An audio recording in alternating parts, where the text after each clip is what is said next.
तो आज हम लोग पढ़ने वाले हैं क्लास 11th केमिस्ट्री का एक बहुत ही इंटरेस्टिंग चैप्टर थर्मोडायनेमिक्स। तो थर्मोडायनेमिक्स अगर हमें समझना है तो हमें उससे पहले बेसिक समझने पड़ेंगे। हर चैप्टर को अगर हमें समझना है तो उससे पहले बेसिक समझने पड़ेंगे।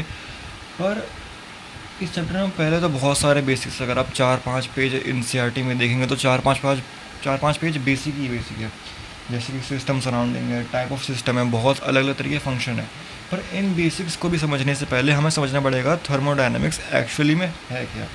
तो अगर मैं एग्जांपल दे के समझाऊँ, वैसे ये एग्जांपल थर्मोडायनेमिक्स से रिलेटेड है या नहीं पता नहीं, पर इससे थर्मोडायनेमिक्स की डेफिनेशन समझ आ जाएगी हम लोगों को। तो मान लेते हैं अगर ये एक बिल्डिंग है, दिख नहीं रही होगी पर मान लो अगर ये बिल्डिंग, अगर फिजिक्स पढ़ी होगी तो ऐसी बिल्डिंग मानते हैं हम लोग। और यहाँ पे एक बंदा खड़ा है, एक ही हाथ है इसका, चलो 2 हाथ बना दिए, और इसने एक बॉल पकड़ रखी है और ये ग्राउंड है। अब इसने बॉल को ड्रॉप कर दिया, ड्रॉप करा है, फेंका नहीं है, ड्रॉप करा है, और बॉल ग्राउंड को हिट कर गई। अब अगर मैं ऑब्ज़र्व करूँ, देखो थर्मोडायनामिक्स में हमें बस ऑब्ज़र्व ही करना होता है, मेनली हमें ऑब्ज़र्व करना होता है। अगर मैं ऑब्ज़र्व करूँ, क्योंकि बॉल तो इसने फेंकी, ये ऑब्ज़र्व थोड़ी करेगा, मैं करूँगा ऑब्ज़र्व। तो इस बॉल के पास पहले पोटेंशियल एनर्जी थी जब ड्रॉप नहीं करा था, और जब ड्रॉप कर दिया तब जब बॉल यहाँ पे आ गई, यहाँ पे जब बॉल आ गई तो उसके पास काइनेटिक एनर्जी थी। अगर मैं देखूँ, फिर जब बॉल ग्राउंड को हिट कर गई तो उस पर वापस से पोटेंशियल एनर्जी आ गई। तो अगर मैं थोड़ा और ऑब्ज़र्व करूँ बॉल के मूवमेंट को, तो पहले बॉल पे पोटेंशियल एनर्जी थी, फिर काइनेटिक एनर्जी आ गई, फिर पोटेंशियल एनर्जी आ गई। तो बेसिकली थर्मोडायनेमिक्स साइंस की वो ब्रांच है जो एनर्जी को ऑब्ज़र्व करती है, एनर्जी को स्टडी करती है, और वो किस फॉर्म से किस में जा रही है उसको भी स्टडी करती है। हमने भी यहाँ पे वही करा, एनर्जी को ऑब्ज़र्व करा, उसकी जो डिफरेंट फॉर्म में जो कन्वर्जन हो रहा है उसको ऑब्ज़र्व करा। तो डेफिनेशन में यहाँ पे लिखी हुई है, branch of science that deals with the study of energy and conversion of energy from one form to another. अभी जो वन फॉर्म टू अनदर है, इसमें मेनली हमारी हीट और वर्क ही आता है। हम थर्मोडायनेमिक्स में मेनली जब हमारी कुछ रिएक्शंस होती है तो हमें पता है उसमें हीट निकलती है, और जब हम रिएक्शन करते हैं तो उसमें कुछ वर्क डन होता है। तो मेनली हम हीट और वर्क डन के बारे में पढ़ते हैं। तो अगर हम थोड़ा और बेसिक्स थोड़ा आगे बढ़ाएं तो थर्मोडायनेमिक्स में सबसे पहला टॉपिक आता है सिस्टम और सराउंडिंग। सिस्टम हमें समझना पड़ेगा। सिस्टम एग्ज़ाम्पल दूँ, मान लो ये क्लास है, एग्ज़ाम्पल से ही समझ आएगा इसमें चैप्टर में। मान लो ये एक क्लास है, अब मैं इस क्लास को थोड़ा छोटा बनाते हैं, एक्चुअली यहाँ तो सही है। मान लो ये क्लास है, यहाँ पे टीचर है, अब यहाँ बच्चे बैठे हुए हैं, बहुत सारे बच्चे बैठे हुए हैं, पर टीचर को ऑब्ज़र्व करना है बैक बेंचर को। टीचर ने इस वाले बैक बेंचर को ऑब्ज़र्व कर रहा है। अब बच्चा यहाँ भी बैठे हुआ है, यहाँ भी बैठे हुए हैं बच्चे, पर टीचर ऑब्ज़र्व सिर्फ इसको कर रहा है। तो टीचर के पर्सपेक्टिव से उसके लिए सिस्टम ये हो गया, क्योंकि वो ऑब्ज़र्व ही इसको कर रहा है, बाकी सब इसके लिए सराउंडिंग हो गए। अगर मैं फिर से बताऊँ, अगर देखा जाए, देखो मान लो ये बाउंड्री है, वैसे तो बाउंड्री होती नहीं है यूनिवर्स में अगर हम किसी भी चीज़ को ऑब्ज़र्व कर रहे हैं तो वो हमारे लिए सिस्टम बन जाएगी।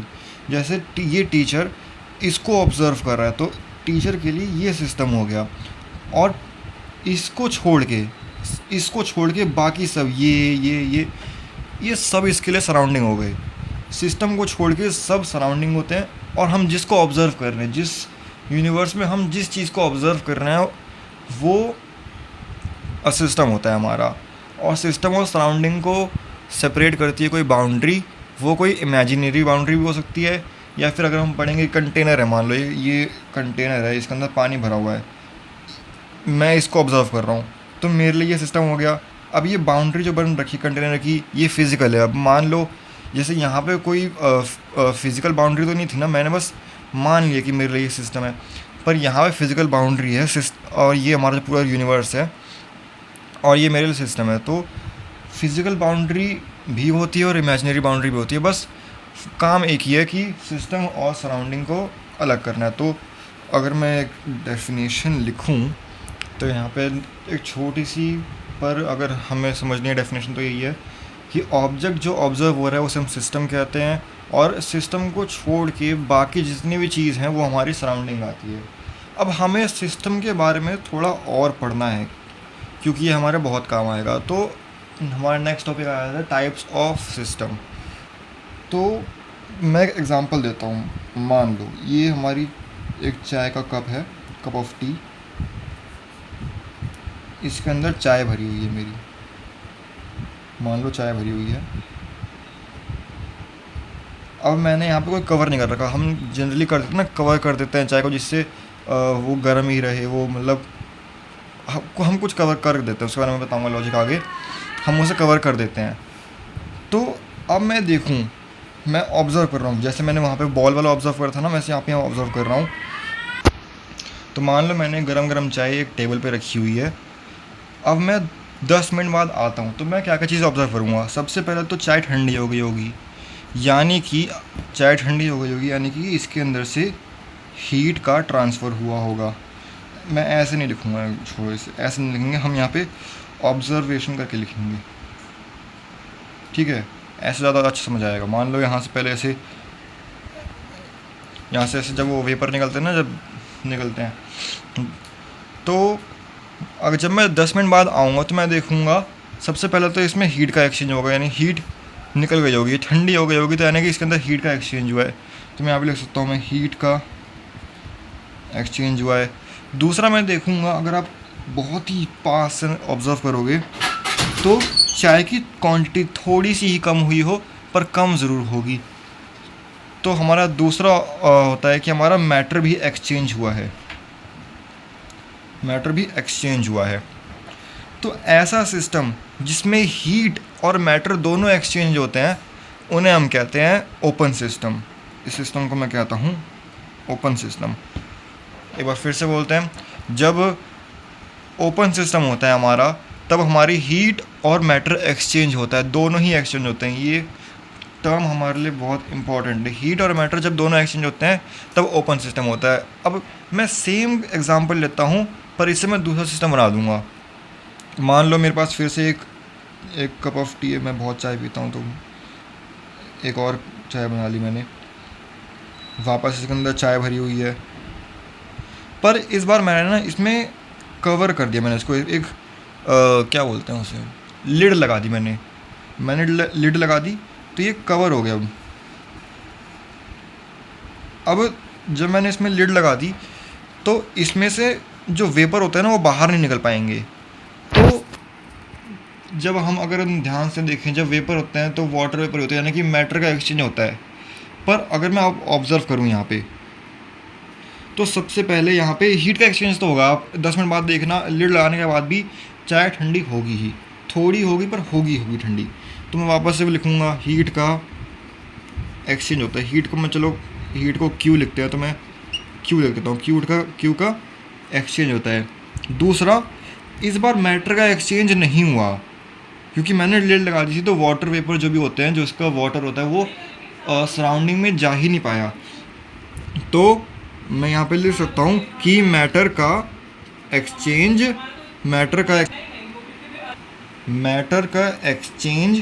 यहाँ पे नहीं हुआ, हीट का एक्सचेंज हुआ है। यहाँ पे देखो हीट और मैटर का दोनों का एक्सचेंज हो रहा है, पर यहाँ पे हीट का एक्सचेंज हो रहा है पर मैटर का एक्सचेंज नहीं हो रहा है। तो यहाँ पे अगर हम ऑब्ज़र्व करें, फिर से ऑब्ज़र्व करते हैं, मैं बताऊँगा कि यहाँ पे मैटर का एक्सचेंज क्यों नहीं हुआ। क्योंकि देखो, जब यहाँ पे वाटर वेपर्स निकल रहे थे, सराउंडिंग में चले जा रहे थे, पर यहाँ मैंने लिड नहीं लगाई, पर मैंने यहाँ पे जब ये निकल रहे थे तो मैंने लिड लगा दी एक, जिससे ये निकल नहीं पाई, ये बाउंस बैक करके वापस चले गए अंदर। तो इसलिए हीट का एक्सचेंज तो हुआ पर मैटर का एक्सचेंज नहीं हुआ। ऐसे सिस्टम को मैं कहता हूँ क्लोज्ड सिस्टम। अब हम आते हैं हमारे थर्ड सिस्टम के ऊपर। मान लो वो होता है ना हमारा थर्मस होता है, थर्मस ठंड के टाइम पे हम यूज़ करते हैं। थर्मस में मैंने चाय भर रखी है, मान लो ये मेरा थर्मस है, इसके अंदर मैंने चाय भर रखी है। अब ये तो कवर होता ही है ना इसके ऊपर, तो इसके अंदर मेरी चाय है। अब मान लो हमारा नॉर्मल थर्मस क्या होता है कि 7-8 घंटे तक गर्म कर करता है, मान लो, है ना।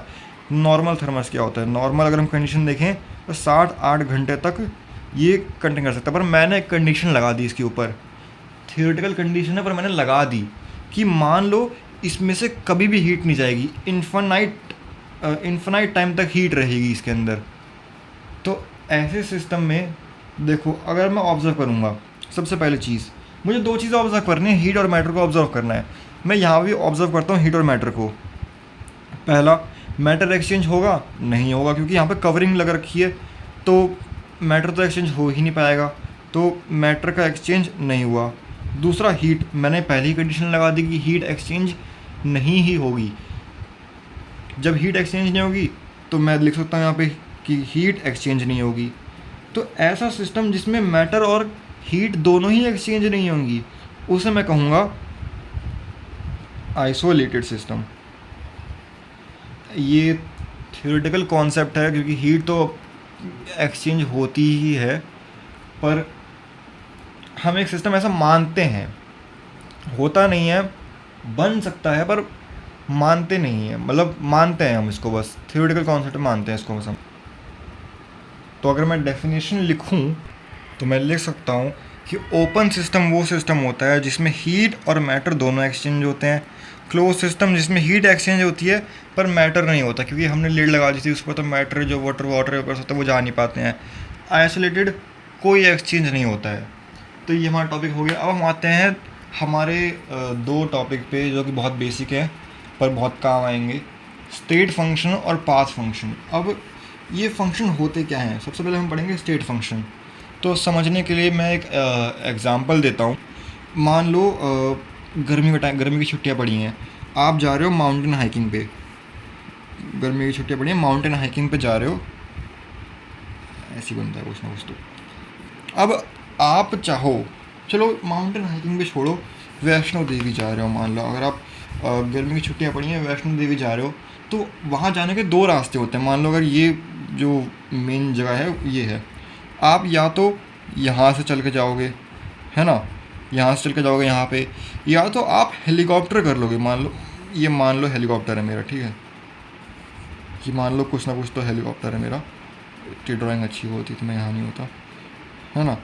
मान लो ये मेरा हेलीकॉप्टर है, तो 2 तरीके से जा सकते हो आप यहाँ पे, या तो आप चल के जाओ या तो आप हेलीकॉप्टर से जाओ। पर फ़र्क क्या पड़ता है उससे, एंड पॉइंट तो आपका यही है ना, फ़र्क कुछ पड़ता है, मतलब एंड पॉइंट तो यही है ना। तो एक और मैं एग्ज़ाम्पल देता हूँ। मान लो आप अपने गांव गए हो, आपने देखा ये तालाब है। अब इस तालाब में ना यूजुअली पूरा पानी भरा होता है, पर गर्मी का टाइम चल रहा है तो बहुत कम पानी भरा है, इतना पानी भरा है। तो अब अपने गांव वाले से पूछा कि इस तालाब को मुझे भरना है, तो मैं कैसे भरूँगा। तो गांव वालों ने बोला 2 ऑप्शन है, या तो बोरवेल का पानी डाल दो इसमें से, है ना, या तो बारिश जब होएगी तब खुद पानी भर जाएगा इसमें से। तो अब आप एक खुद ऑब्जर्व करो, फ़र्क कुछ पड़ा। मैं यहाँ पे लिखता हूँ मेन एम क्या था हमारा। मेन एम हमारा था कि तालाब को फिल करना है हमें, मेन एम हमारा यह था। हमारे पास ऑप्शन क्या थे, ऑप्शन हमारे पास थे या तो मैं बोरवेल रख लूँ, स्पेलिंग पता नहीं क्या होती है, या फिर मैं रेन पे डिपेंड रहूँ। अब देखो, बोरवेल से भी वही फिल हो जाएगा, रेन से भी ये फिल हो जाएगा, बोरवेल और रेन दोनों से फिल हो जाएगा। तो ज़रूरत क्या है मुझे देखने की इन दोनों को, जब मेरी एंड पॉइंट यही है तो मैं इन्हें क्यों देखूँगा। तो ऐसा फंक्शन जिसमें रूट डिपेंड नहीं करता कि आप किस तरीके से कर रहे हो, वो उस सिस्टम का चेंज कैसे कर रहे हो, सिस्टम के स्टेट को चेंज कैसे कर रहे हो, सिर्फ डिपेंड करता है इनिशियल और फाइनल स्टेट पे डिपेंड करता है, उसे हम कहते हैं स्टेट फंक्शन। यहाँ पे मैंने एग्जांपल दिया, रूट डिपेंड नहीं कर रहा है, सिर्फ ये देख रहा है कि इनिशियल और फाइनल पोजीशन क्या है। तो ऐसे फंक्शन जिनमें जो हमारा रूट है वो मैटर नहीं करता, सिर्फ हमारे इनिशियल और फाइनल स्टेट मैटर करते हैं या फिर इनिशियल फाइनल पाथ मैटर करते हैं, उन्हें हम कहते हैं स्टेट फंक्शन। अब देखो पाथ फंक्शन मैं कैसे बताऊं। मान लो ये आप हो, अभी स्कूल से छुट्टी हुई है आपकी, ये आपका घर है, अब आपको जाना है अपने घर तक, अब आप या तो यहाँ से चले जाओ एकदम सीधा सीधा स्ट्रेट स्ट्रेट, या फिर अपने दोस्त के साथ घूमते घूमते घूमते घूमते घूमते घूमते जाओ। तो अब आप देखो यहाँ पे आपका डिस्टेंस जो है, डिस्टेंस है हमारा वो अलग है। चाहे इनिशियल और फाइनल पोजीशन सेम है, पर डिस्टेंस मैटर कर रहा है ना हमारे। यहाँ मान लो मुझे 5 मीटर लग रहे हैं, पर यहीं मुझे 50 मीटर लग रहे हैं। तो डिस्टेंस हमारा एक पाथ फंक्शन है, क्योंकि वो पाथ पे डिपेंड कर रहा है कि कौन सा पाथ आप ले रहे हो। अब जैसे मैंने जो एग्जांपल लिया था वो माउंटेन वैष्णो देवी वाला, उसमें पाथ डिपेंड नहीं कर रहा था, क्योंकि मुझे सेम जगह जाना था और मैं सिर्फ रूट देख रहा था। सॉरी, मैं बस अपनी फाइनल पोजीशन देख रहा था कि मुझे कहाँ जाना है। पर यहाँ पर मैं डिस्टेंस को ऑब्ज़र्व कर रहा हूँ। यहाँ मैं 50 मीटर में यहाँ पे या तो 50 मीटर में जाऊँगा या 5 मीटर में जाऊँगा। तो डिस्टेंस हमारा एक पाथ फंक्शन है, डिस्टेंस हमारा एक पाथ फंक्शन है, क्योंकि वो पाथ पे डिपेंड कर रहा है। तो ऐसे फंक्शन जो पाथ पे डिपेंड करते हैं उन्हें हम कहते हैं पाथ फंक्शन। मैं डेफिनेशन लिखूँ, अगर डेफिनेशन की नीट नहीं है, स्टेट फंक्शन सिर्फ हमारा जो स्टेट फंक्शन हमारा इनिशियल और फाइनल पोजीशन पे डिपेंड करता है, और पाथ फंक्शन पाथ पे डिपेंड करता है। तो हमें पता ही है नॉर्मल। अब हम आगे बढ़ते हैं। कुछ थोड़ा इम्पॉर्टेंट टॉपिक तो मैं नहीं कहूँगा, पर ज़रूरी है, क्योंकि इस टॉपिक के जो टर्म्स हैं वो अगर हम समझ जाएंगे तो हमारे क्वेश्चंस बनने स्टार्ट हो जाएंगे हमारे। वो है हमारी प्रोसेसेस। अब जब भी हम कोई केमिकल रिएक्शन करते हैं तो हमारी कुछ प्रोसेस होती है, या तो हम मैकेनिकल वर्क करते हैं उसमें, या तो हम कोई और वर्क करते हैं। अलग अलग टाइप की प्रोसेस होती है। मुझे एक ही काम करने के बहुत सारी प्रोसेस होती है। जैसे मैथ में हम बोलते हैं, ज्योमेट्री में जब हम करते हैं तो एक ही क्वेश्चन सॉल्व करने के बहुत सारे तरीके होते हैं। तो वैसे ही हमारी केमिस्ट्री में भी बहुत सारी प्रोसेस होती हैं। सबसे पहली प्रोसेस आती है हमारी साइक्लिक प्रोसेस। अब मान लो ये वापस से तालाब आ गया। इस बार मैं बोरवेल से नहीं भर रहा, इस बार मैं रेन से भर रहा हूँ। पानी जा रहा है, पानी जा रहा है, पानी जा रहा है, तालाब भर गया। यहाँ पे सन है, वाटर साइकिल है एकदम। सन रेस पड़ी इस पर, पानी वापस से यहाँ चला गया। तो अब अगर मैं क्लाउड को ए पॉइंट मान लूँ, तालाब को बी पॉइंट मान लूँ, और यहाँ मैं इसका स्कीमेटिक डायग्राम बनाऊँ ए बी। अब वाटर पहले यहाँ से यहाँ आया, फिर वो यहाँ से यहाँ चला गया। अब जब यहाँ से यहाँ आया तो वो लिक्विड फॉर्म में था, पर यहाँ पे वो गैसियस फॉर्म में हो गया। तो जब कोई सब्सटेंस चेंजेस, उसके स्टेट में चेंज आते हैं और वो वापस से अपनी इनिशियल पोजीशन अटेन कर लेता है, उस प्रोसेस को हम कहते हैं साइक्लिक प्रोसेस। अब हम दूसरी प्रोसेस पे आते हैं। एक बार फिर से बताता हूँ मैं इसको। जब कोई सब्सटेंस अपनी इनिशियल पोजीशन पे आ जाता है, चाहे वो कितने भी चेंज कर ले अपने स्टेट में, पहले लिक्विड बन जाए, गैस, सॉलिड, फिर लिक्विड बन जाए, पर वो अपनी इनिशियल पोजीशन पे आ जाए। मान लो अगर कोई सब्सटेंस है वो लिक्विड से स्टार्ट हो रहा है। मान लो अगर मेरा मरकरी था, मरकरी छोड़ मेरा वाटर था, वो पहले लिक्विड था, वाटर इस कंटेनर में था, वो लिक्विड था। मैंने इसे फ्रीज़ कर दिया। ये पहले लिक्विड था, मैंने इसको फ्रीज़ कर दिया, ये सॉलिड हो गया।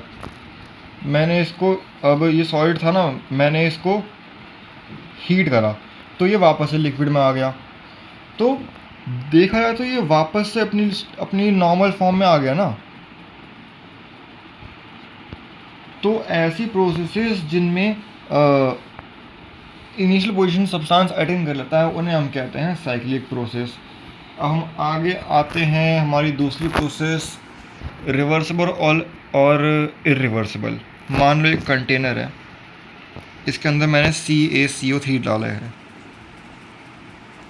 अब मैं इसे हीट कर रहा हूँ, CaCO3। अब मान लो मैंने यहाँ पे लिड लगा दी, कवर लगा दी यहाँ पे मैंने, है ना, जिससे अंदर की चीज़ बाहर ना जा पाए। CO3 जब मैं इसको हीट करूँगा तो CaO + CO2 बनेगा। अब क्या होगा कि CO2 बाहर नहीं निकल पाएगा, तो वो CaO से कंबाइन कर लेगा और वापस से CaCO3 बना देगा। तो अगर मैं इसकी इक्वेशन लिखूँ यहाँ पे, CaCO3 हीट करेंगे, CaO+CO2 बन जाएगा। CO2 बाहर नहीं निकल पाया तो इस साथ कंबाइन कर गया, CH3 बन गया। तो ऐसी प्रोसेस जिसमें इनिशियल स्टेट वापस से बन जाता है, रिएक्टेंट वापस से बन जाता है प्रोडक्ट से मिलके, उसे हम कहते हैं रिवर्सिबल प्रोसेस।